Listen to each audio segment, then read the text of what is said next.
Hello student, welcome to my YouTube channel. Today we will discuss about function of blood.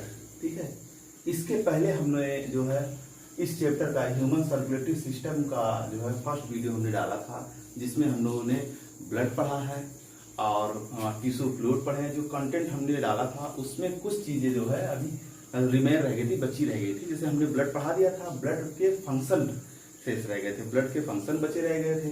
इसके बाद है lymph रह गया था. ठीक है, तो वो चीजें आज हम लोग डिस्कस करेंगे. तो सबसे पहले हम लोग डिस्कस करेंगे फंक्शन ऑफ ब्लड. ठीक है, तो फंक्शन ऑफ ब्लड में हम लोग क्या क्या चीजें पढ़ते हैं.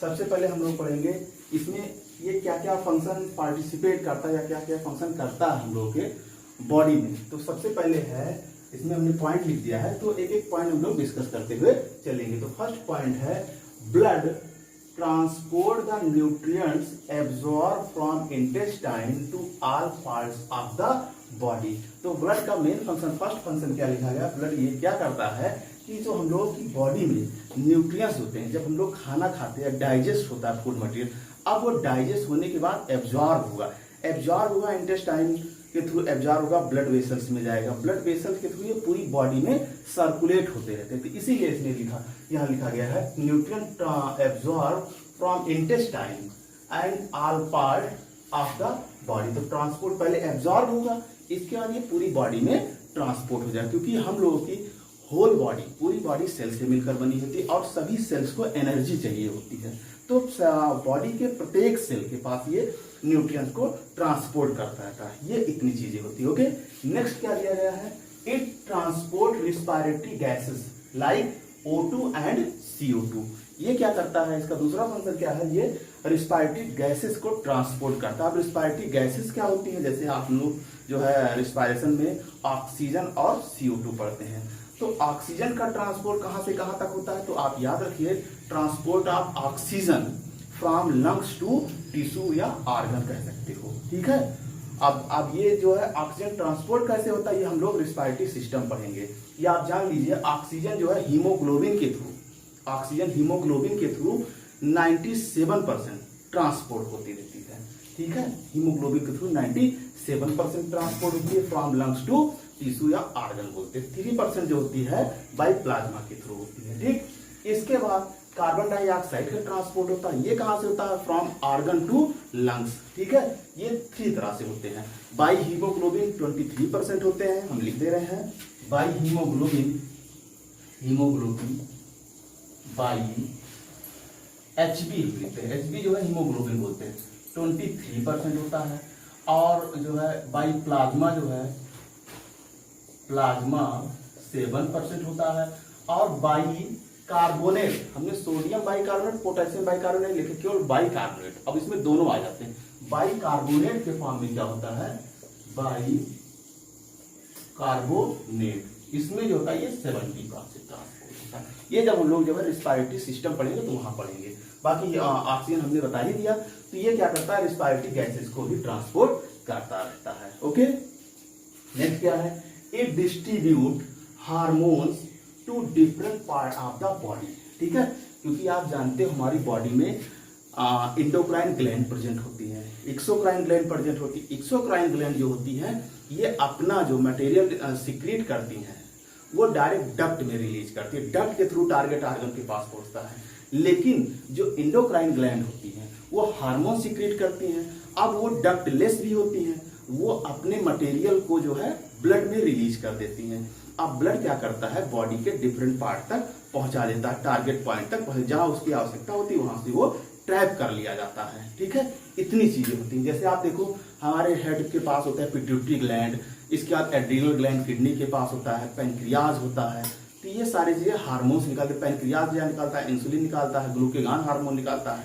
Adrenal gland epinephrine non epinephrine hormones निकालती हैं. इसके बाद जो है पिट्यूटरी आप जानते हो कई तरह के हार्मोन निकालती है, ग्रोथ हार्मोन भी निकालती है. अब ग्रोथ हार्मोन हम लोग की पूरी बॉडी तक जाना चाहिए, तो पूरी बॉडी में सर्कुलेट कौन करता है, ब्लड करता है. तो वो अपना हार्मोन उसी ब्लड में रिलीज कर देगी और उसी ब्लड के थ्रू पूरी होल बॉडी में हार्मोन, ग्रोथ हार्मोन पहुंच जाता है, जिससे पूरी बॉडी ग्रोथ करती रहती है. तो वही लिखा गया है, it distribute hormone to different part of the body. ये चीजें हो गया. इसके बाद नेक्स्ट क्या होता है, it collects metabolic wastage from cells and transport them excretory organ to remove outside of the body. इसका नेक्स्ट फंक्शन क्या होता है, ये कलेक्ट करता है जो हम लोग की बॉडी में जो सेल्स हैं, सेल जब मेटाबॉलिक फंक्शन ऑपरेट करते हैं तो उसमें एक्सक्रीटरी प्रोडक्ट भी बनते हैं।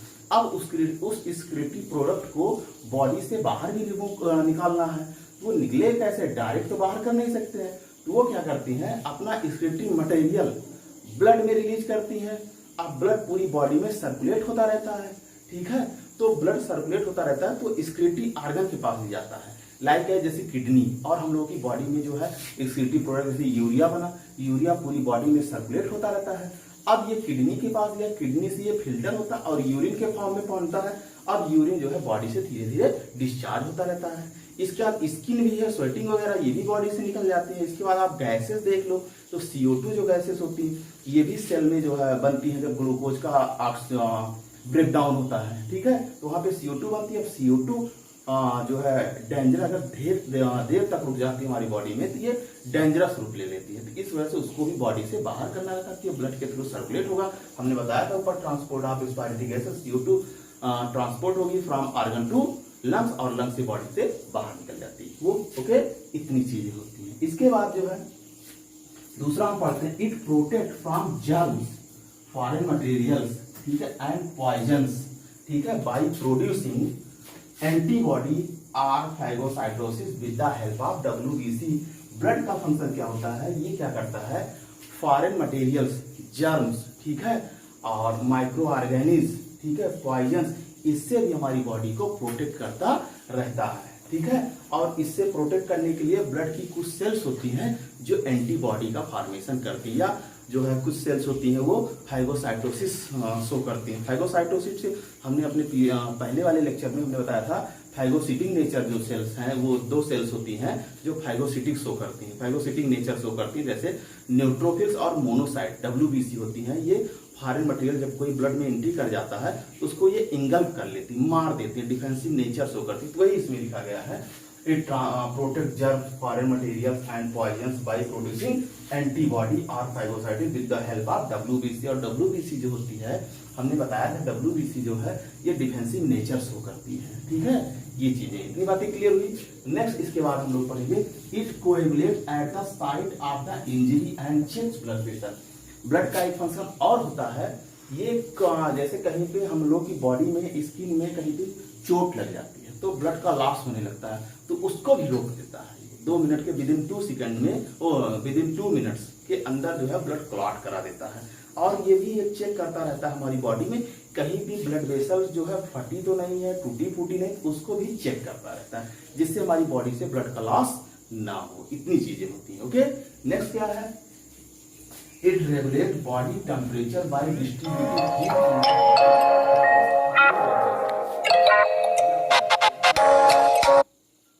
थर्मो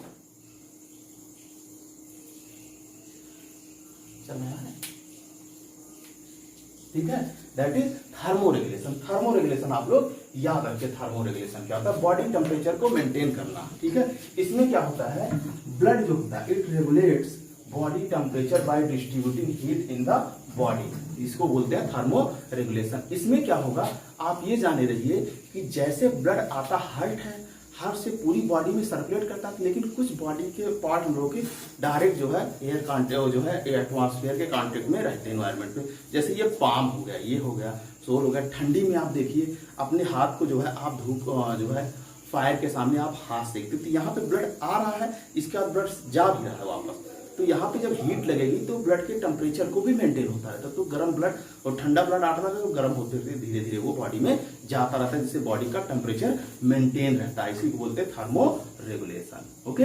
इतनी चीजें होती हैं। इसका नेक्स्ट फंक्शन क्या है, it maintain constant environment in body by regulating water and salt concentration of body fluid, और इसी को बोलते हैं होम्योस्टैटिस, संतुलन, बैलेंस किया रहता है। ये क्या करता है, हम लोगों के बॉडी में, ठीक है, बॉडी में कांस्टेंट किया रहता है। ये क्या करता है, it maintain constant environment in the body by regulating water and salt. ये क्या करता है, बॉडी में वाटर और साल्ट को बैलेंस किया रहता है, जिससे हम लोगों की बॉडी जो है होम्योस्टैटिस बनी रहे, ना तो ज़्यादा कम ना होने पाए, बॉडी में ब्लड की वो वाटर की कमी ना होने पाए, और जो है आप कह सकते हो आयंस की कमी ना होने पाए। तो ये इतनी चीज़ें ये वर्क परफॉर्म करता है, इतनी चीज़ें ये ब्लड करता रहता है। ओके, नेक्स्ट अब हम लोग पढ़ेंगे लिम्फ। लिम्फ क्या होता है, ये भी एक तरह का फ्लूइड होता है, फ्लूइड कनेक्टिव टिश्यू होता है, ठीक। और लिम्फ में हमने पॉइंट देखिए, the excess of the interstitial fluid pushed into lymph capillaries called lymph बोलते हैं। इंटरस्टिशियल फ्लूइड हमने बताया था, दो सेल के बीच में जो फ्लूइड पाए जाते हैं, स्पेस में जो फ्लूइड होते हैं उसी को इंटरस्टिशियल फ्लूइड होते हैं, तो उसी को इंटरस्टिशियल फ्लूइड बोलता है, ये सर्कुलेट होते रहते हैं। तो उसी का जब जो है एक्सेस हो जाएगा तो उसी को लिम्फ बोलते हैं। तो ये लिखा गया है, the excess of the interstitial fluid pushed into the lymphatic lymph capillaries called lymph बोलते हैं, ठीक। और lymph is a connective tissue, या आप कह सकते हो यहाँ पे fluid connective tissue, fluid connective tissue and pale yellow in colour, या आप कह सकते हो पेल येलो इन कलर बोला जाता है, या बोलते हैं कलरलेस बोलते हैं, ठीक है। इतनी चीजें होती हैं। और आप लिम्फ का जनरल आप दिए जान लिए, लिम्फ को कैसे आप डिफाइन करोगे, तो ब्लड से आप आरबीसी को माइनस कर दीजिए, ब्लड से आरबीसी को निकाल दीजिए तो लिम्फ हो जाएगा, ठीक है। वही हमने दिया है, देखिए blood minus RBC that is lymph, या लिम्फ आप देखिए lymph is equal to plasma plus WBC, ठीक है। तो लिम्फ में प्लाज्मा भी होते हैं और डब्ल्यूबीसी भी होते हैं, ठीक है। और ये लिम्फ जो होता है, ठीक है, लिम्फ जो है सर्कुलेट होता है from tissue to heart by lymphatic vessels के थ्रू ये सर्कुलेट होता रहता है, ठीक। और लिम्फ जो होते हैं, जो हम लोग की लिम्फेटिक वेसल्स होती है, ठीक है, ये तो बॉडी में तो डिस्ट्रीब्यूट हो ही रहती है, लेकिन ये जगह जगह पे एक तरह का स्वेलिंग पोर्शन बनाती है, जिसको लिम्फ नोड बोलते हैं। जैसे ये है, ये मान लीजिए आपको जो है ये एक तरह का लिम्फ वेसल्स है, ये ऐसे है, ठीक है। लेकिन ये जगह जगह पर ऐसे ये जो है स्वेलिंग पोर्शन बना लेती है, जिसी बोलते हैं लिम्फ नोड, इसी को लिम्फ नोड बोलते हैं। और ये लिम्फ नोड क्या करते हैं, लिम्फ नोड प्रोड्यूस करते हैं एंटीबॉडी एंड लिम्फोसाइट प्रोड्यूस करते रहते हैं। इतनी चीजें हम लोग इसमें पढ़ते हैं, ओके। इसके बाद इट कंटेन ऑर्गेनिक सब्सटेंस भी रखता है, जैसे ब्लड ऑर्गेनिक सब्सटेंस रखता है, वैसे लिम्फ भी ऑर्गेनिक सब्सटेंस रखता है, जैसे कि सब्सटेंस रखता है, एंजाइम होता है, हार्मोन्स होते हैं, एक्सक्रीटरी सब्सटेंस रखते हैं like urea and some leucocyte and thrombocyte, इसी चीजें रखते रहते हैं। इतनी चीजें आपकी जो है बुक में मेंशन की गई है, इतनी चीजें आपको पढ़ने। इसके बाद जो है it like large protein molecules and RBC, इसमें जो है लार्ज प्रोटीन मॉलिक्यूल्स और आरबीसी एब्सेंट होते हैं या अभाव होता है उनका, ठीक। इसको हम थोड़ा सा डायग्राम के बेसिस पे आपको बताते हैं, लिम्फ कैसे बनता है, कैसे क्या क्या चीजें होती हैं, ओके। अब हम लोग लिम्फ को एक डायग्राम के बेसिस पे समझने की कोशिश करेंगे, ठीक है। तो ये देखिए हमने डायग्राम में बनाया है, एक जो है रेड कलर की ये ब्लड कैपिलरीज होती है। अब ब्लड कैपिलरीज है तो ब्लड कैपिलरीज में जाहिर सी बात ब्लड सर्कुलेट करेगी, जिसमें आरबीसी होगी, डब्ल्यूबीसी होगी, प्लेटलेट्स होंगी, ठीक। और उसी कैपिलरीज के आसपास सराउंडिंग सेल्स लगी होंगी, ठीक है, सेल्स लगी होंगी। और सेल्स के बीच में कुछ स्पेस होगा थोड़ा सा, उसको बोलते हैं इंटरसेलुलर स्पेस, इंटरसेलुलर स्पेस बोलते हैं। अब उस इंटरसेलुलर स्पेस के बीच में फ्लूइड होगा, हमने बताया था इंटरस्टिशियल फ्लूइड, कुछ फ्लूइड होंगे, ठीक है। अब ये फ्लूइड बनेगा और इसी जो है इस सेल स्पेस के बीच में आप देखिए तो ब्लड कैपिलरी से कुछ चीजें फिल्टर होती रहती है, क्योंकि ब्लड कैपिलरी जो होती है ये बहुत ही थिन होती हैं, ये मेम्ब्रेन्स होती है, परमेबल होती है, सिलेक्टिबल पर कुछ चीजें आर पार आ जा सकती है। यहाँ पे देखिए डब्ल्यूबीसी उस मेम्ब्रेन के थ्रू बाहर निकल रही है, वाटर भी आ रहा है एंड आयंस भी आ रहे हैं, ठीक है। इतनी चीज कुछ प्रोटीन्स भी हो जाते हैं, ठीक है। तो यहाँ पे देखो डब्ल्यूबीसी जो वहां से आ रही मेम्ब्रेन से, तो हमने बताया था डब्ल्यूबीसी डायपीडेसिस शो करती है। डायपीडेसिस का मतलब होता है ये अपने शेप को चेंज करने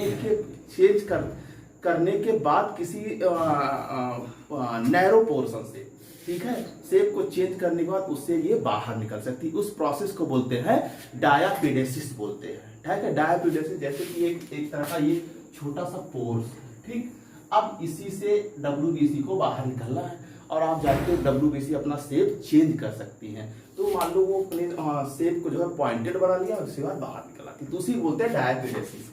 ठीक है, emerge out from blood capillaries by diapedesis से ये बाहर आ जाती है। ठीक, अब इसके बाद इसी फ्लूइड में बाहर जो फ्लूइड है उसके बाद उसमें ये मिक्सअप हो जाएगी और वाटर आयंस प्रोटीन सब मिल जाके एक तरह का टिश्यू फ्लूइड बनाती हैं। और इसी टिश्यू फ्लूइड को आप कह सकते हो सेल के बाहर है, तो इसको हम बोलते हैं ECM बोलते हैं, या फिर आगे चल करके इसको इंटरस्टिशियल फ्लूइड हम लोग बोल सकते हैं।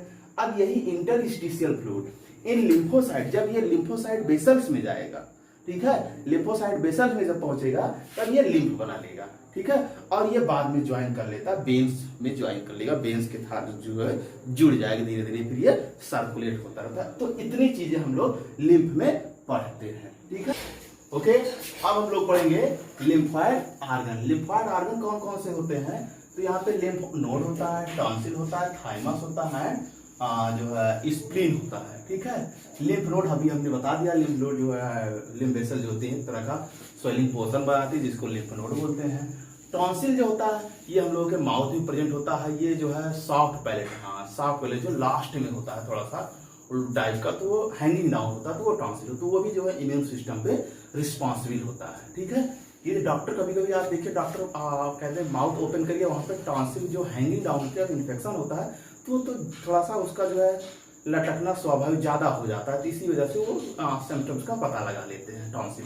ठीक, इसके बाद थाइमस ग्लैंड जो प्रेजेंट होती है, ये T लिम्फोसाइट है, D लिम्फोसाइट को जो है ट्रेंड करने काम करती है, ये भी चीजें होती हैं। ये छोटे बच्चों में वेल डेवलप होती है, बाद में धीरे धीरे ये रिड्यूस होने लगती है। ठीक, इसके बाद इसको हम पढ़ाएंगे, जब इम्यून सिस्टम पढ़ाएंगे वो चीजें। इसका स्प्लीन ये मेन रोल प्ले करता है, ये आप जानिए। स्प्लीन जो होता है इसे ये इसको blood bank of the body बोलते हैं। ठीक है, ब्लड बैंक इसी को बोलते हैं, क्योंकि हम लोगों की बॉडी में जो RBC WBC बनती है, तो RBC मोस्टली इसी में आकर के जो है स्टोर रहती है और यहीं पे ये डेड करती रहती है, इसीलिए इसको बोलते हैं ब्लड बैंक। ठीक है, RBC को ब्लड बैंक आप RBC आप कह सकते हो। ठीक, ये चीजें। और अभी इसके बाद जो है स्प्लीन में हम और डिस्कस करते हैं, तो ये जो है spleen is more important and reddish brown organ होता है, सिचुएटेड बिहाइंड स्टमक, स्टमक के पीछे होता है। ठीक है, and above the left kidney. ठीक है, एबव द लेफ्ट किडनी, आप जान रहे लेफ्ट किडनी के थोड़ा सा ऊपर होगा। ठीक है, इन एब्डोमिनल कैविटी, एब्डोमिनल आप जानते हैं पेट। ठीक है, पेट के स्टमक के पीछे और किडनी के लेफ्ट किडनी के ऊपर होता है। ठीक है, ये चीजें बढ़िया, ये इतनी चीजें, इतनी बात क्लियर हुई स्क्रीन। इसका it form lymphocyte and destroy RBC, ये जो है इट फॉर्म लिम्फोसाइट का फॉर्मेशन करता है एंड RBC को डिस्ट्रॉय करता है। ठीक है, RBC को डिस्ट्रॉय करता है। तो आप ये जानिए RBC जो है स्प्लीन में RBC जो होती हैं ये डेड कर जाती है, आकर के यहीं पे इकट्ठा। जब स्प्लीन का 120 डेज कंप्लीट होता है, 120 डेज कंप्लीट हो जाएगा, कंप्लीट होता है, आकर के ये यहाँ पे ब्रेक डाउन हो जाती है और बाइलीरुबिन बाइलीपिडिन पिगमेंट जो है एक तरह का ये प्रोड्यूस करती है। ठीक है, ये चीजें, इसीलिए RBC को स्प्लीन को ग्रेवयार्ड ऑफ RBC बोला जाता है स्प्लीन को। ठीक है, graveyard of RBC that is spleen, RBC की कब्रगाह, क्योंकि RBC आकर के 120 दिन बाद इसी में आकर के ये डेड कर जाती है। ठीक है, तो स्प्लीन को ग्रेवयार्ड ऑफ RBC बोला जाता है। ठीक है, RBC की कब्रगाह। ठीक, इसके बाद इट आल्सो प्रोड्यूस, और ये स्प्लीन जो होता है ये जब बच्चा फीटस जो होता है ये एम्ब्रियोनिक कंडीशन में होता है। ठीक है, ड्यूरिंग आप कह सकते हो जब ये एम्ब्रियोनिक कंडीशन में होता है, जब बेबी का डेवलपमेंट होता रहता है इन यूटेरस में, तो वहाँ पे उसकी बॉडी में भी ब्लड बनना जरूरी है। तो ब्लड वहाँ पे बनाता कौन है? वैसे आप जानते हो कि ब्लड जो है बोन मैरो बनता है RBC WBC, लेकिन जब ये एम्ब्रियोनिक कंडीशन में होता है फीटस, तो वहाँ पे उसकी बॉडी में RBC जो बनता है वो बनेगा स्प्लीन बनता है। लिखा है it also produce RBC during embryonic condition में। तो ये इतने इसके सारे जो है ये लिम्फॉइड ऑर्गन हो गए। अब इसका थोड़ा सा वर्क हो गया। ठीक, अब इसके बाद लास्ट हम लोग फाइनली इसके बाद पढ़ेंगे फंक्शन ऑफ लिम्फ। लिम्फ का मेन फंक्शन क्या होता है, इतनी चीजें पढ़ेंगे। ओके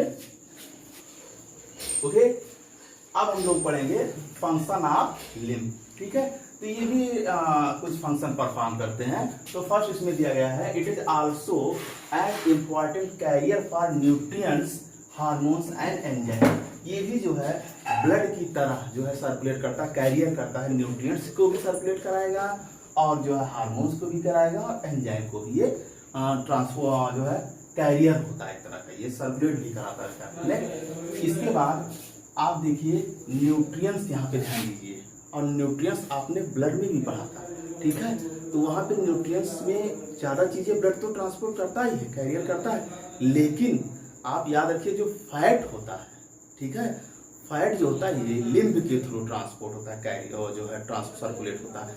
और ये कहाँ जैसे एब्जॉर्ब होगा तो हम लोगों की जो इंटेस्टाइन होती है और इंटेस्टाइनल बिलाई प्रेजेंट होती है, उस इंटेस्टाइनल बिलाई के पास में एक लैक्टियल्स प्रेजेंट होती है, उसके थ्रू जो है फैट एब्जॉर्ब होगा और वहां से वो लिम्फ में जाता है, फिर इसके बाद धीरे धीरे ये सर्कुलेट होता है। डायरेक्ट फैट जो होता है डायरेक्ट ब्लड में ये नहीं एब्जॉर्ब होता है, तो लैक्टियल्स के फॉर्म में विलाई में जाएगा, ठीक है। इसके बाद जो है आप कह सकते हो लिम्फ वेसल्स में जाएगा, इसके बाद धीरे धीरे बॉडी में सर्कुलेट। तो ये लिखा गया है fat are absorb through lymph in the lacteals, ठीक है, एब्जॉर्ब होगा थ्रू लिम्फ के माध्यम से इन लैक्टियल्स में होता है, ठीक, लैक्टियल्स में होगा, लैक्टियल्स में होता है, और जो लैक्टियल्स प्रेजेंट होती है इन इंटेस्टाइनल बिलाई में होती है, ठीक है। ये जब हम आप लोगों को डाइजेस्टिव सिस्टम पढ़ाएंगे तो उस लेक्चर में आप लोगों को बताएंगे, ठीक, इतनी चीजें ये हो गया। इसके बाद it transport lymphocyte and antibody, ठीक है, ये भी क्या करता है, ट्रांसपोर्ट करता है लिम्फोसाइट एंटीबॉडी, जो कि प्रोड्यूस होती है, कहाँ पे प्रोड्यूस होती हैं या फॉर्म होती हैं, इन लिम्फ नोड में फॉर्म बनती, वहां पे तो बनती। तो इतनी चीजें हम लोग लिम्फ में पढ़ते हैं, ठीक है। तो ब्लड में हमने ब्लड का फंक्शन पढ़ लिया, लिम्फ पढ़ लिया, लिम्फ होता क्या है, इसका लिम्फॉइड आर्गन हमने पढ़ लिया, इंटरस्टिशियल फ्लूइड से लिम्फ कैसे बनता है, ठीक है। इसके बाद हमने फंक्शन ऑफ लिम्फ पढ़ लिया। अब आपके चैप्टर में है, अभी बचा हुआ है इसमें कोएगुलेशन ऑफ ब्लड। तो कोएगुलेशन ऑफ ब्लड हम लोग फिर पढ़ेंगे, ठीक है। इसके बाद हम लोग कोएगुलेशन ऑफ ब्लड पढ़ेंगे, ओके। कोएगुलेशन ऑफ ब्लड में हम लोग क्या क्या पढ़ते हैं कि ब्लड कैसे क्लॉट कर जाता है, जैसे कि हम लोगों की बॉडी में कहीं पे इंजरी हो जाए, ठीक है, या कट लग जाता है, ठीक है, तो ऑटोमेटिकली जो ये ब्लड बाहर निकलता है, तो ऑटोमेटिकली विद इन जो है 2 मिनट या आप कह सकते हो थोड़ा सा ज्यादा भी कह सकते हो, ठीक है, इसके अंदर ऑटोमेटिकली ब्लड जो है क्लॉट कर जाता है। ये क्लॉट इसलिए हो जाता है क्योंकि जो है हमारी बॉडी से ब्लड का एक्सेसिव लॉस ना हो। अगर हम लोगों की बॉडी से ब्लड का एक्सेसिव लॉस हो जाएगा तो हम लोगों की जो है प्रॉब्लम क्रिएट हो सकती है, ठीक है, बॉडी में ब्लड की कमी हो जाएगी, ठीक है, जिससे ग्लूकोज का लेवल भी घट जाएगा। तो इतनी चीजें हो सकती हैं, तो इन्हीं चीजों को हम लोग पढ़ेंगे कैसे ब्लड क्लॉट करता है। क्लॉट की ढेर सारी थ्योरी दी गई है, नेक्स्ट क्लासेस में आप लोग पढ़ोगे कई ढेर सारी थ्योरी, लेकिन यहाँ पे जनरल वे में ब्लड कैसे क्लॉट होता है तो ये आप लोगों को बताएंगे। और आप याद रखिए जो ब्लड होता है ये एयर एटमॉस्फेरिक एयर के कांटेक्ट में जैसे बाहर आता है, तुरंत ये जो है सेमी सॉलिड मास बना लेता है। सेमी सॉलिड मास बना लेगा, जहाँ पे रप्चर जो टिश्यू होते हैं वहाँ पे सेमी सॉलिड मास बना लेगा। इसके बाद जो है धीरे धीरे ये ब्लड क्लॉट कर जाएगा और जो है ब्लड का लॉस नहीं होने देता। ये चीजें, और ये ब्लड क्लॉटिंग इनिशिएट किससे होती है, बाय प्लेटलेट्स द्वारा ये इनिशिएट होती है। इतनी चीजें होती हैं, ठीक। तो इसमें हम लोग सबसे पहले पढ़ते हैं, इसमें स्टेजेस पढ़ते हैं। कोएगुलेशन ऑफ ब्लड में स्टेजेस पढ़ते हैं, कितनी स्टेजेस होती हैं, ठीक है। इसमें 3 stages, stage first, second and third, ये इतनी चीजें हम लोग पढ़ेंगे। इसके बाद डायग्राम दिया गया ब्लड कैसे ये क्लॉट करता है, ठीक। तो इसमें फर्स्ट स्टेज ये है कि इसमें conversion of prothrombin into thrombin, ठीक है। प्रोथ्रोम्बिन और थ्रोम्बिन क्या होते हैं पहले आप ये जान लीजिए। प्रोथ्रोम्बिन और थ्रोम्बिन जो होते हैं ये एक तरह के एंजाइम होते हैं जो कि प्रेजेंट होते हैं, ऑलरेडी प्रेजेंट होते हैं प्लाज्मा में। और आप याद रखिए कोई भी एंजाइम होता है जिस एंजाइम के स्टार्टिंग में प्रो लगा हो और लास्ट में जेल लगा होता है, वो इनएक्टिव होते हैं। तो यहाँ पे देखिए प्रोथ्रोम्बिन, तो ये एंजाइम इनएक्टिव है और ये थ्रोम्बिन एक्टिव है, ठीक है। अब ये इनएक्टिव से एक्टिव कैसे होता है ये भी चीजें जान लीजिए, ठीक है। तो conversion of prothrombin into thrombin, ठीक है, ये चीजें होती हैं। इसके बाद injured tissue and platelets release and enzyme thromboplastin. आप देखिए जो है जो रिलीज प्लेटलेट्स होती है या इंजर्ड टिश्यू जो होते हैं वो एक तरह का जो है एंजाइम रिलीज करते हैं जिसको बोलते हैं थ्रोम्बोप्लास्टिन। ये थ्रोम्बोप्लास्टिन क्या करता है, प्रोथ्रोम्बिन को थ्रोम्बिन में कन्वर्ट करेगा, ठीक। ये चीजें होती है, स्टेज ये फर्स्ट अभी हम पढ़ रहे हैं, ठीक है। अब ये thromboplastin it convert prothrombin, prothrombin जो होते हैं ये कि ऑलरेडी प्रेजेंट होते हैं प्लाज्मा में, ठीक है, और ये इनएक्टिव होता है, ठीक। अब इसको ये इनटू थ्रोम्बिन एक्टिव फॉर्म में with the help of calcium ion की प्रेजेंस में, ठीक है। तो थ्रोम्बोप्लास्टिन जो होता है, थ्रोम्बोप्लास्टिन जो होता है कैल्शियम आयन की प्रेजेंस में प्रोथ्रोम्बिन को थ्रोम्बिन में कन्वर्ट कर देता है। ये स्टेजेस हम लोग की फर्स्ट स्टेज हुई, ओके। इसका सेकंड स्टेज क्या होती है, conversion of fibrinogen into fibrin.